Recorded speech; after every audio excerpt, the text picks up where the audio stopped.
Voy a hablar de la integración de Melilla en la Unión Aduanera.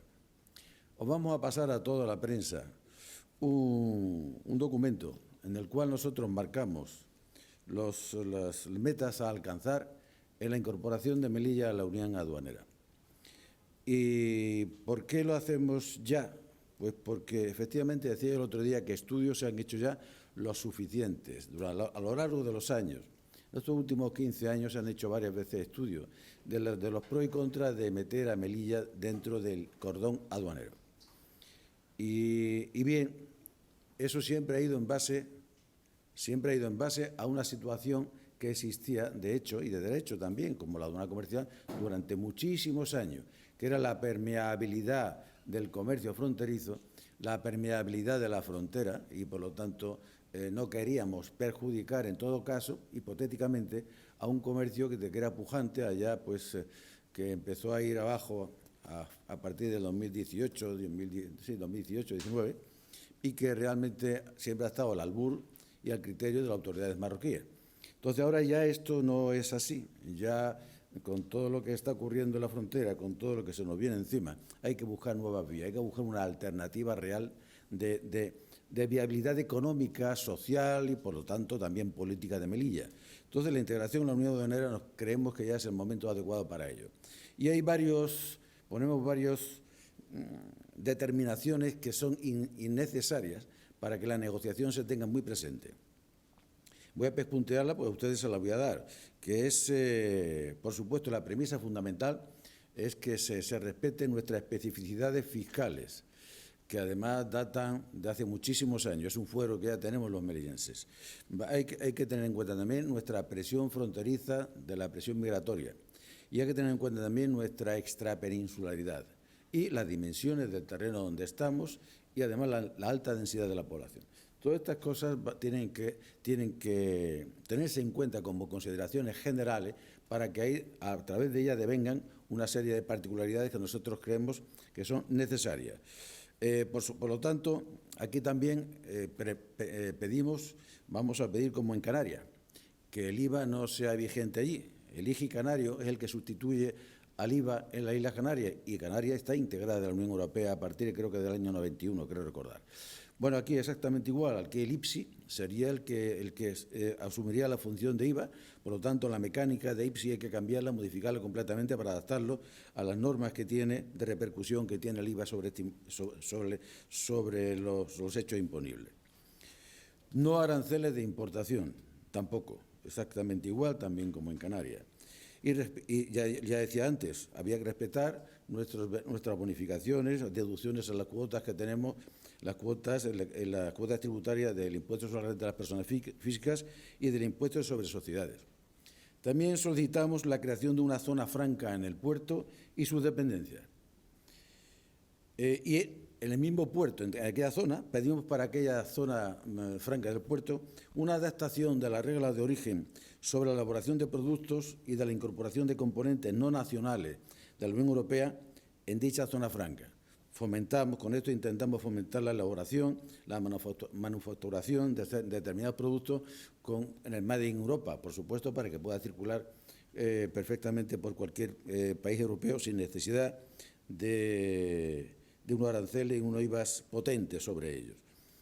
Y además, evidentemente, en las materias primas que estamos aquí incorporando. También pedíamos un establecimiento de un régimen de ayudas de la Unión Europea equiparables a las regiones ultraperiféricas. Y estas basados en el artículo 174 del Tratado de Funcionamiento de la Unión Europea, que compensa las cargas soportadas por la intensidad de la inmigración, tanto de adultos como de menores, la presión fronteriza y las debilidades estructurales derivadas de nuestra extrapeninsularidad. Este artículo 174, que es el que dice, es el que habla de las zonas de desventaja naturales o de demográficas graves y permanentes, o regiones insulares, transfronterizas y de montaña. Eso está contemplado en este tratado para que además podamos obtener de él lo que obtienen otras regiones a través de las zonas ultraperiféricas, que estas ya vienen derivadas del artículo 349 de dicho tratado. Y luego también, finalmente, pediríamos un régimen normativo y de ayudas que garanticen unas comunicaciones suficientes y de calidad, tanto para el transporte marítimo como aéreo. Aquí lo que pretendemos es que las cortapisas que pueden tener las normas, los reglamentos europeos sobre la obligación de servicio público, la implantación de determinadas aerolíneas y compañías transportistas navieras y sus subvenciones correspondientes sean abiertas, tengan un régimen específico para Melilla, para que no estemos encorsetados y podamos desarrollar nuestras comunicaciones. En síntesis, son todas estas premisas las que ponemos encima de la mesa para poder negociar nuestra incorporación a la Unión Aduanera.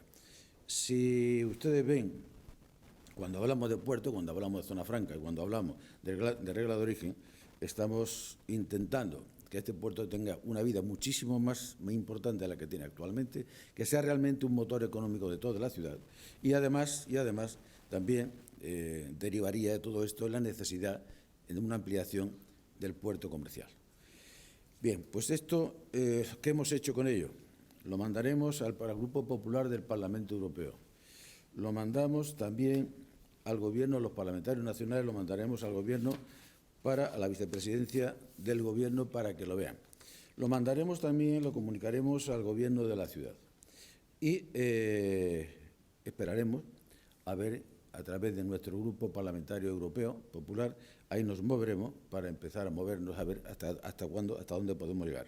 Esto es un reto que además yo creo que es importante y es positivo para todos, es el mirar al norte y que además pues el Partido Socialista, que es un grupo con el grupo mayoritario en el Parlamento Nacional en estos momentos y Gobierno de la Nación, pues les solicito que se incorporen también y que empujen esto, porque aquí no estamos jugando nuestro futuro y el futuro hay que darle certidumbre y hay que darle, pues eso, que haya una esperanza de que realmente hay otras cosas que hacer, no solamente que estemos siempre sujetos al albur de una frontera que una vez va a ser hostil, otra vez menos hostil, pero que va a ser muy cambiante y que por los ritmos que lleva y por lo que hemos visto a través de la aduana comercial perdida, esto tiene poco futuro.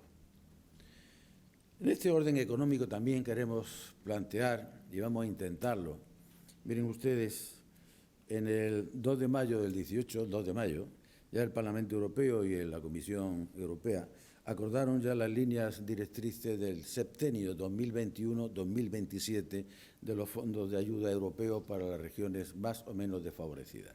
Ahí tenemos el Fondo FEDER, Fondo Social Europeo, y otros, una serie, creo que hasta 7 tipos de fondos, que son los que vienen determinados en este reglamento, que es como si fuese una norma ya aprobada por la Unión Europea, Parlamento más Ejecutivo, y que son las que nos condicionan cómo van a venir los dineros, en qué se van a poder gastar para el próximo sexenio. Y nosotros esperamos que este sexenio sea más importante en cuanto a fondos, después de la crisis tan galopante y de la pérdida del PIB que vamos a tener en toda Europa, pero en España muchísimo más, y espero que sea mucho más flexible, porque, por ejemplo, los ejes de este septenio que marca la Unión Europea es parecido a los que venían en el anterior. Es que se gaste el dinero, por ejemplo, en una Europa más inteligente, estamos hablando de I+D+I, estamos hablando de una Europa más verde, estamos hablando de una Europa conectada mediante refuerzo de movilidad en el ámbito de las TIC, estamos de una Europa más social en derechos sociales, más próxima a los ciudadanos, etcétera. Bueno, nosotros en esos ejes, que algunos son aprovechables, evidentemente, pero queremos que entremos en un aspecto importante ahí que nos hacen falta, infraestructuras, por ejemplo. Porque esto está bien, esto es medir a Europa toda por igual, a las zonas más desarrolladas, menos desarrolladas, porque nosotros no somos ahora mismo como Múnich, por ejemplo, ni como Barcelona. Nosotros tenemos unas necesidades, pues por ejemplo, una ampliación de este aeropuerto, como decía, por ejemplo, un fomento del turismo de una manera drástica, pues apoyando comunicación y apoyando inversiones también en turismo. Tenemos pendiente también un desarrollo en enseñanzas universitarias importante como fuente de actividad económica, intelectual e igualdad de oportunidades, que también habría que apoyarlo en inversiones, en infraestructura, etcétera. O sea que tenemos una serie de cuestiones que son las que realmente le hacen falta a Melilla para constituir, entre lo que decía yo antes de la Unión Aduanera, que es algo más todas estas cuestiones que estamos hablando, para constituir realmente un futuro, una alternativa económica hasta lo que teníamos ahora mismo. Entonces, con esto daremos certidumbre y daremos, como he dicho antes, un futuro despejado para todos. O sea que hoy quería centrarme, independientemente de ahora les contestan más preguntas y otras cuestiones, en esto, en que tenemos que lanzarnos, pero descaradamente, en conquistar una alternativa económica para la ciudad. Hay que crear una alternativa económica que ya recordaba yo en el año 2017, en el discurso del Día de Melilla, cuando decía aquello de mirar al norte, se refería a todas estas cosas. Por supuesto, no desprecio para nada lo que es el sur. Por supuesto, yo no estoy ninguneando ni cerrando la frontera de Marruecos con Melilla, ni muchísimo menos. Todo lo que se pueda aprovechar legalmente de la frontera, pues será bienvenido. Pero, por supuesto, lo único que estamos recibiendo son incomprensión y cada día más hostilidades por parte de aquella frontera. Tenemos que desarrollar nuestro puerto mucho más y tenemos que desarrollar, por supuesto, y tenemos la ciudad. Y para eso necesitamos la unión aduanera ya, con todo lo que eso comporta, como decía yo antes, estas cosas que he planteado y muchas más que se pueden incorporar y además remodelar algo, los fondos europeos del año 2021 a 2027, para que nos podamos invertir en aquellas materias que nos hacen falta y, por supuesto, acompañarlas también con una labor del Gobierno de la ciudad, que esos son ellos los que tienen que hacerlo. Pero, en fin, todas estas cosas son las que creo que nos van a posibilitar realmente tener futuro y mirar al norte y no depender temerariamente, día a día, de lo que se le pueda ocurrir a nuestro vecino país, con el cual quiero tener y mantener, por supuesto, el Partido Popular y como senador del Parlamento Nacional, unas relaciones excelentes.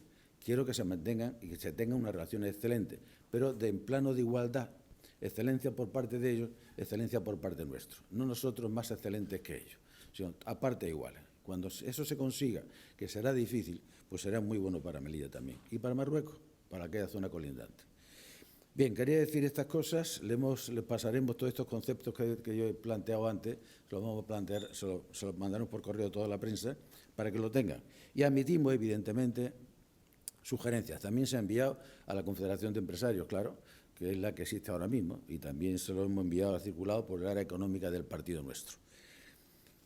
Bien, yo dos cositas al margen, quería hacer un llamamiento. Voy a hacer un llamamiento para que corran, que se den prisa, que hagan lo que sea necesario, que contraten al que tengan que contratar, pero que paguen los ERTES, que paguen los ERTES. Hay gente que necesita el ERTE mensual para poder comer, No estamos diciendo para que se compre un coche, es para poder comer. Y los ERTE no se están pagando como deberían de pagarse. Y yo sé que es una gran labor el tema de los ERTE a nivel nacional, porque de alguna manera está sujetando el desempleo mientras dura el ERTE, pero que se paguen, porque si no se queda todo en prensa, en letra escrita, que no vale para nada. Así que hay mucha gente, y tenemos muchos testimonios aquí en la sede y fuera de la sede, de gente que lo está pasando mal, desde camareros, de gente que tiene una empresa pequeñita, desde empleados de algunas empresas. Mucha gente lo está pasando mal y no lo están cobrando. Ahí les ha pillado el toro. Yo sé que hay muchos que se han pedido mucho, pero les ha pillado el toro. No han estado prevenidos, no lo han preparado como tendrían que ser, que tendría que haberse hecho. Quiero también apuntar algo más. Estoy muy preocupado con lo que está pasando también en la Plaza de Toros. En la Plaza de Toros, miren ustedes, yo no sé, pero resulta que esta vez el CETI está ocupado, está masificado. Hay 1.600 personas en el CETI y el CETI ya no quieren admitir más. Pero está la ciudad está participando en una competencia nacional de una manera descarada. Una competencia de la Administración Central de una manera descarada. Que no saben si van a coger inclusive el dinero que cuesta todo esto, ni lo saben. De momento nos han dejado fuera de un fondo que había para inmigración, para atención de inmigrantes, nos han dejado fuera, porque están hablando solamente de los asilados políticos, por lo tanto nos han dejado fuera. Y entonces es que en la Plaza de Toro hay 387 personas. Es que hay 59 mujeres, pero hay de todas las nacionalidades. Hay subsaharianos, egipcios, tunecinos, argelinos, palestinos, marroquíes. Es que hay de todas las nacionalidades. Es que han hecho un CETI 2. La Plaza de Toro es un CETI 2. Sin condiciones necesarias para tener un CETI 2. Y bueno, y esto no puede ser. En un momento que hemos tenido muy duro, pues que todavía estamos dentro de esos momentos. Yo sé que hay que controlar de alguna manera, pero se tendrían que haber llevado con mucho más profusión a los inmigrantes que teníamos en Melilla. Allí hay mucho más espacio en la península que aquí en Melilla. Si hay 1.600 en el CETI, pues no tendría que haber 1.600, pero es que son 2.000, porque hay que sumarles también lo de la Plaza de Toros más los que no estamos contando. Ya tendrían que haberse llevado 1.000, por lo menos 1.000. ¿Vamos a tener un problema? Podemos tener un problema. Así que, por favor, que se pongan las pilas y que el Gobierno central, que haga su tarea también, que haga su tarea y que se lo lleve. Bien, bueno, yo quería decir estas dos cositas al margen, porque realmente nos están preocupando a muchos ciudadanos y al Partido Popular en particular. Bueno, yo también aprovecho para hacer un llamamiento a los ciudadanos. Hay que tomarse en serio esto del COVID-19, hay que tomárselo en serio. Parece que ya no hay, parece que no existe. Entonces, la relajación ha sido muy importante. Se nota que las fases están superadas. Las fases, los mismos ciudadanos de motu propio, las superamos. Y hoy nos hemos encontrado precisamente con un contagio, que habrá que ver el origen, habrá que ver además que estarán estudiando las autoridades sanitarias. Entonces yo hago un llamamiento a la prudencia, porque el que se lance alguno fastidia a los demás. Entonces tienen que ser prudentes. Dicho esto, diré que he leído que parece ser que hay una serie de inspectores que van a ver inclusive las terrazas, que van a ir inopinadamente o discretamente para ver si se están cumpliendo las instalaciones o los sitios que están abiertos al público. Me parece bien que se haga, pero que se tomen más en serio los ciudadanos todo esto. Y también el mismo mensaje va a las autoridades que están llevando esta gestión, que también sigan tomando en serio ellos, porque también se pueden relajar. Todos nos podemos relajar al compás de lo que está pasando. O sea que si no se relaja nadie aquí, nos seguiremos bien. Pero aquí lo importante de Melilla son la entrada y la salida de Melilla. Esa frontera y el barco y el avión. Mientras controlemos esa frontera y controlemos el barco y el avión, podremos ir mejor. Ahí es donde está realmente nuestra base fundamental de lucha contra esto. Y también un llamamiento que hice el otro día que vuelvo a repetir, que se aprovisionen de todo el material necesario, que se aprovisionen mucho más de todo el material necesario, que no pase como otra vez, que lo han pillado todos sin nada, que nos aprovisionemos bien de mascarilla, de guantes, de batas, de todo, de test, que nos aprovisionemos bien para prever otro nuevo rebrote que, según los técnicos o los especialistas, pudiera producirse. Esto tendría que hacerse con una conjunción adecuada entre las dos administraciones, la central y la local, algo que hasta ahora no ha podido ser porque la local ha ido por libre y dentro de la local ha ido varios bandos. Eso ha afectado, evidentemente, al trabajo que se ha llevado en global para luchar contra la pandemia en Melilla. El Gobierno nacional, el Gobierno local. El Gobierno local, con los MENAS, está desbordado. Y está desbordado porque desde el año 18, que nos fuimos nosotros, el Gobierno central, y desde el 19 que nosotros nos fuimos, se ha incrementado en una barbaridad el número de MENAS en Melilla. Se ha incrementado casi el doble. A partir de ahí ha habido unas jugadas rarísimas, desde quererse llevar MENAS al fuerte de Rostro Gordo, que hemos pedido toda la documentación necesaria porque eso huele muy mal, porque no tenía sentido, de pronto no tenía sentido, eso no tenía sentido. Otra cosa es que en Purísima hubiese añadido algunas instalaciones allí provisionales para acoger a 170 menores que se llevaron, no se llevaron tantos, pero eso tenía otro objetivo. Así que la gestión de los MENAS que está haciendo es mala. El Gobierno de la ciudad no está funcionando bien con el tema de menores extranjeros no acompañados. Y máxime cuando el Gobierno que está en la ciudad decía muchas veces que eso era competencia estatal, que había que devolver las competencias del Estado. Vamos, no han hecho ni un gesto para devolver las competencias del Estado, no han hecho al revés, a más. Están intentando inundar centros culturales y deportivos de la ciudad, inundándolos con menores extranjeros, con inmigrantes. Están llevando una política que creo que es, por supuesto, errónea completamente y que va contra los intereses de los melillenses. Así que tendrían que ponerse las pilas y trabajar mejor el tema de los menores extranjeros porque no lo están haciendo nada bien. Porque no se entendía qué es lo que iban a hacer con el salario mínimo, no se conocía. porque al final el salario mínimo, ese como se llama el salario vital, se lo van a dar, creo que al final van a hacer las comunidades autónomas, ayuntamientos, los que lo administren, porque muchos nos imaginábamos que al final iba a ser una especie de pera andaluz para comprar votos. Y bueno, cuando se ha ido conociendo, se ha ido hablando, se ha ido protestando, se ha ido entonces doblando la voluntad del Gobierno para que eso sea mucho más permeable, clara a las administraciones periféricas, es cuando realmente el Partido Popular se está planteando esto. Pero también el Partido Popular ha dicho una cosa, mire usted, en Madrid desde el año 90 está inventado el salario vital, en un gobierno del Partido Popular. En Melilla está inventado, ni me acuerdo, yo creo que también del año 2000, no del 90, del 2000. Yo, desde que he sido presidente, hemos reorganizado el IMI, que es el salario mínimo vital, aquí en la ciudad para todo el que lo necesitaba, que ha acogido por lo menos a más de 800, 900 familias, que estamos hablando de 4 o 5 mil personas, lo hemos estado haciendo todos los años, precisamente para las personas con real riesgo de exclusión social, lo que es ya el umbral de la pobreza. Y entonces, ¿qué es lo que se estaba haciendo en Melilla? Se ha hecho en muchos sitios de España. O sea que no es ninguna novedad, solamente que no nos fiábamos de ver cómo lo iban a administrar y a gestionar. Ahora parece que se va a cogestionar y, por lo tanto, la cosa empieza ya a variar. Yo lo que sí voy a opinar es que voy a decir que resulta que es una instalación de la ciudad autónoma, que el cementerio y la mezquita son instalaciones de la ciudad autónoma. Son, por lo tanto, instalaciones públicas y que realmente estoy asombrado de la batalla que se está produciendo dentro de esas instalaciones.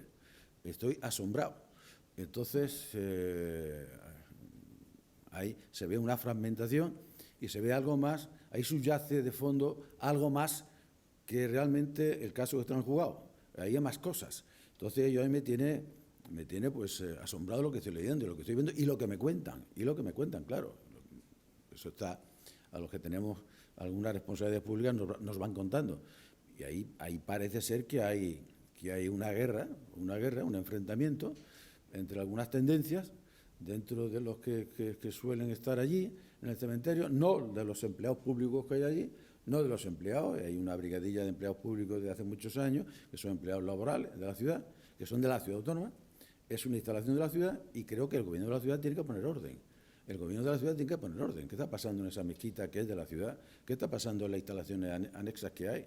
¿Qué es lo que hay ahí? ¿Qué ha habido ahí? ¿Qué ha habido ahí que deviene en ese enfrentamiento, en esa guerra subterránea que hay, que sale ahora a la puntilla del iceberg con los 5.000 euros que dan unos y los otros, pues supongo que combatirán los 5.000 euros? Bueno, ahí hay algo más. Así me parece poco serio. Me parece que el gobierno tiene dejación de funciones y es responsabilidad del gobierno de la ciudad, que tome carta en el asunto a ver qué es lo que está pasando dentro del cementerio y la mezquita, porque eso es de todos los melillenses, en este caso además usado por todos los musulmanes melillenses.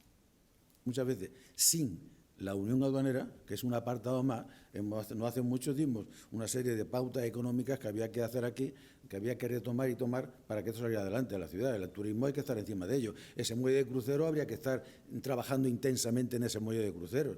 Esas comunicaciones con la península, lo que no puede ser es que en diciembre se acabe el transporte marítimo y no hayan movido ni un solo dedo en la obligación de servicio público. Eso es un suicidio. Esas comunicaciones tienen que ponerse encima de la mesa. Esos dineros que nosotros pusimos en el presupuesto, que estos señores han quitado, para que los billetes de los nacionales, de los que no sean melillenses residentes, sean baratos, lo han quitado. Pues hay que hacerlo.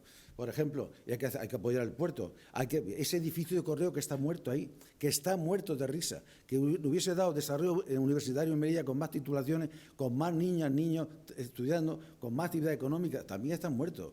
Ese puerto, ampliación, que había 200 millones en los presupuestos del 2018, que están puestos ahí, en 2018, que no han querido tocar, estamos en el año 20, estamos en el 2020, que no han querido tocarlo, también era importante. Ustedes saben lo que son 200 millones de obras en 3, 4 años, 3 años y medio. Es una barbaridad. Bueno, pues todas estas cuestiones tenían que haber seguido trabajando.